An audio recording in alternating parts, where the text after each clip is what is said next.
Hello and welcome back to my channel. Today I will complete question numbers 6, 7 and 8 in exercise 5.4 chapter 5. So now let's get into the video.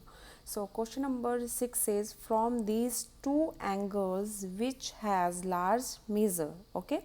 So estimate and then confirm by measuring them. ठीक है, अब हमें क्या बताना है, two angles दे रखे हैं ये. ठीक है, तो हमें बताना है. ठीक है, पहले हमें एस्टिमेट करके बताना है कि ये कौन सा एंगल है और ये कौन सा एंगल है. ठीक है, पहले हम डिस्कस करते हैं एंगल ए के बारे में. ठीक है, अब ये मैं एक ट्रिक बताती हूँ. जो एंगल अंदर की तरफ होते हैं, मतलब जैसे ये अंदर की तरफ है, ठीक है, तो वो क्या होते हैं, स्मॉल एंगल होते हैं. ठीक है, और जो एंगल बाहर की तरफ होते हैं, अब जैसे बाहर जा रहा है ना, अंदर मीन्स अगर ऐसे ऐसे होता है. ठीक है, मैं पेंसिल से बताती हूँ आपको. जैसे ये ऐसे अंदर की तरफ ये लाइन, डॉटेड लाइन जा रही है अब अंदर की तरफ, तो ये क्या होता है, स्मॉल एंगल. बट ये अब क्या जा रहा है, बाहर की तरफ जा रहा है, तो इट्स मीन ये क्या है, बिग एंगल है. ठीक है, तो अब हमें बताना है ये एंगल कौन सा है, पहले एस्टिमेट बताना है. तो ठीक है, हम यहाँ पे वो रखते हैं, प्रोटेक्टर रखते हैं, तो हमें पता चलेगा कौन सा एंगल है ये. ठीक है, तो एस्टिमेट से बताते हैं, तो ये अब आई थिंक 40 या 45 के बीच में होगा. ठीक है, बट हम इसकी सहायता से देखते हैं ये कौन सा एंगल है. ठीक है, तो हमने इस डॉट, ये जो डॉट है इस पे वो लाइन की वो डॉट रखी. ठीक है, और फिर मेज़र किया, तो ये देखिए ये कौन सा एंगल बना, 50 और 40 के बीच में है, तो कौन सा एंगल है ये, 45. 50 और 40 के बीच में है, ये देखिए लाइन. ठीक है, 50 और 40 के बीच में, इट्स मीन ये कौन सा एंगल है, 45 का. ठीक है, तो ये एंगल कौन सा है, 45 डिग्री का. ठीक है, अब हमें एंगल बी के बारे में बताना है, एंगल बी कौन सा है. ठीक है, तो ये हमने डॉट इसके ऊपर रखी और ये एंगल देखिए किसके बीच में, 60 और 70 के बीच में. इट्स में ये कौन सा एंगल हुआ, 65 डिग्री का. ठीक है, तो हमने इसको बेस मान लिया, इस पे डॉट मतलब रख के इसको, तो उससे हेल्प से हमने देखा. ठीक है, तो ये कौन सा है, 65 डिग्री का. ठीक है, तो अब हमने इसका पहला बताना है ना, अब from these two angles which has a large measure. ठीक है, तो हम इसका ए पार्ट का क्या आ जाएगा, कितने का है, द मेज़र ऑफ एंगल कितने का है, 45 डिग्री का. ठीक है, और बी कितने का है, द मेजर ऑफ एंगल 65 या 60 डिग्री. ये हमने एस्टिमेट करके बताना है. ठीक है, 60 का भी हो सकता है, 65 का भी हो सकता है. ठीक है, तो ये था हमारा क्वेश्चन नंबर 6. नंबर 7 करते हैं. ठीक है, तो क्वेश्चन नंबर 7 क्या कह रहा है, filling in the blanks with acute, obtuse, right और स्ट्रेट.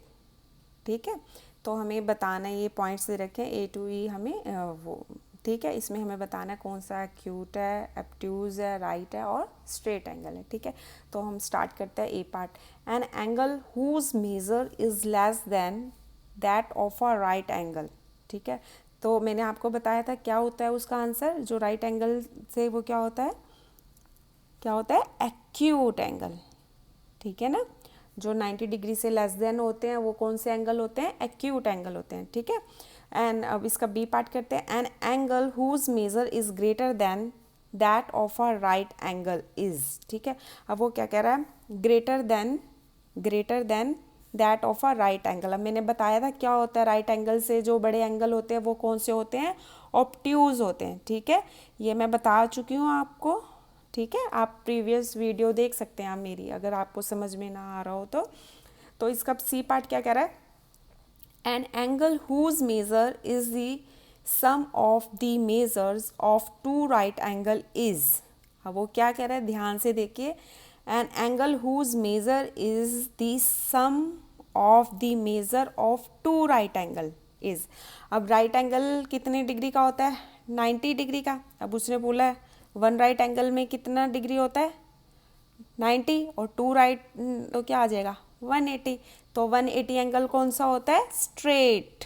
कौन सा होता है, स्ट्रेट. राइट, अगर आपको कंफ्यूजन हो रही है तो आप मुझसे कमेंट सेक्शन में पूछ सकते हैं. ठीक है, अब इसका डी पार्ट क्या कह रहा है, when the sum of the measure of two angle is that of a right angle, right, then each of them is. अब वो क्या कह रहा है, ध्यान से देखिए, when the sum of the measure of two angle is that of a right angle, then each of them is, ठीक है। अब मैं आपको बताती हूँ, ठीक है। अब कोई भी एंगल ले लेते हैं, मैं यहाँ पे बताती हूँ आपको,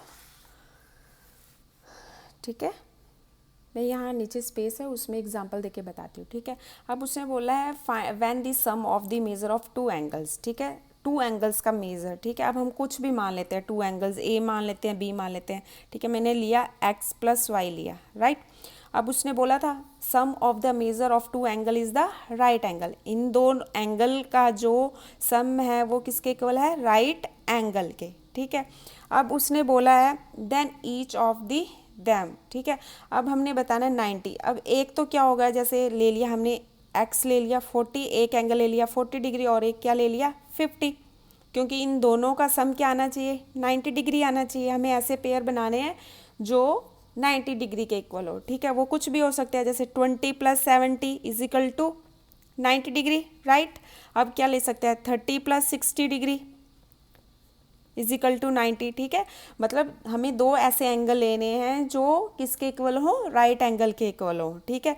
अब एक इसमें तो क्या होगा, एक्यूट एंगल होगा, ठीक है ना, और एक क्या होगा,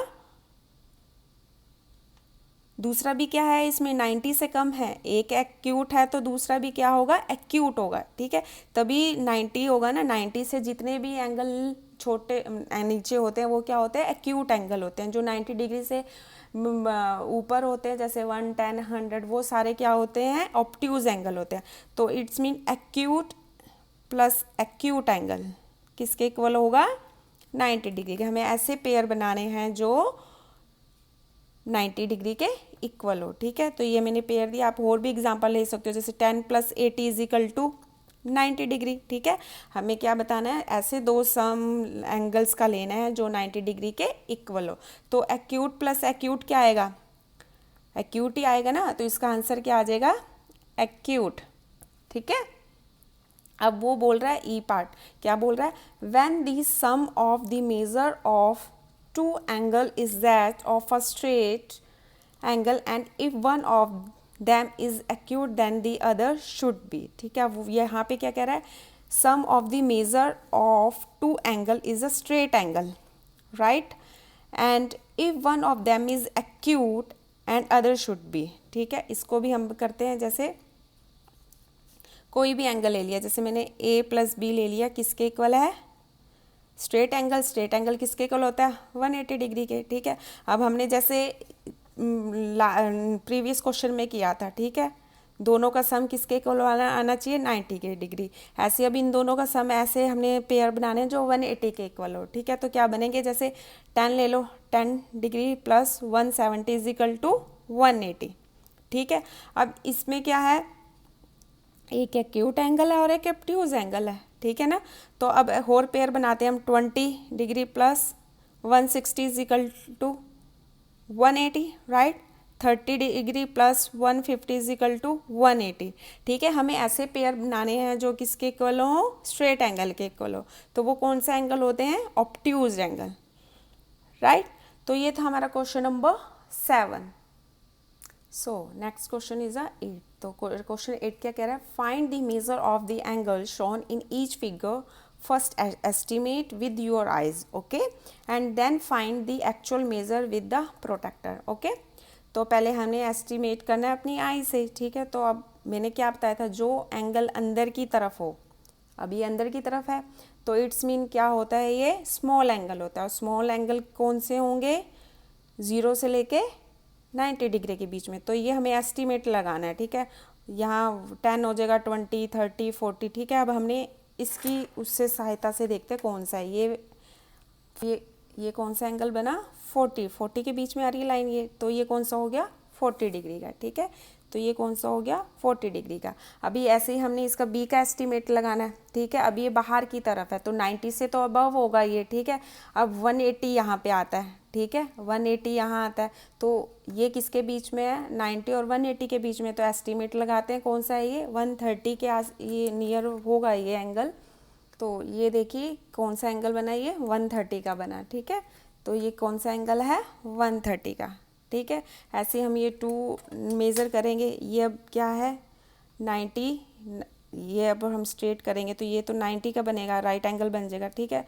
अब ये 90 और किसके बीच में 65 भी हो सकता है, तो इट्स में ये होगा 65 का, ठीक है। ये आपने मेज़र करना है, तो हम मेज़र करते हैं इसको। तो ये देखिए 65 का बना ये, ठीक है। 60 और किसके बीच में 70 के बीच में, ठीक है।